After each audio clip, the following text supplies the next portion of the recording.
Hello, and welcome to the fifth and final devlog for this prototype. This week, I started by tweaking some animations and made them loop properly. Now stuff isn't just appearing out of thin air anymore when the player casts spells too fast. I added a little orb over the player hand that shows which spell element is selected. I also introduced some player HUD elements like the health and the current selected primary and secondary attacks. While I did complete most of the spells, I didn't have time to balance everything, so I cut down the available elements to 3.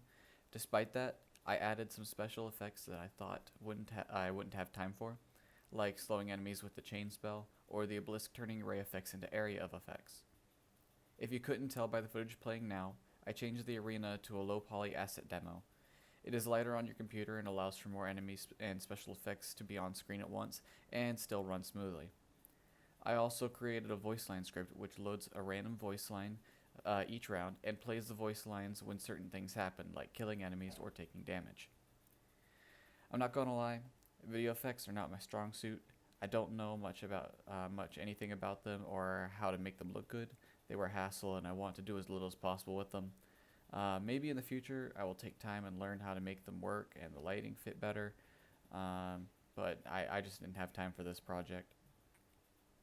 I also did not do too good of a job at making modular UI for the main menu in particular. So when I did try to change it yet again, I spent a lot more time than necessary making it work again. This is the final devlog for the prototype, but it might not be the final devlog for this project. I will be releasing a What I Learned video sometime next week, hopefully. It'll cover topics like the planning process, game design philosophy, game architecture, promoting your game, a few other topics. That video will be for those who are interested in what happens behind the scenes and what goes on through my head while making a game. I may also continue the project if I feel I want to expand it, as I feel I have some good base to start with.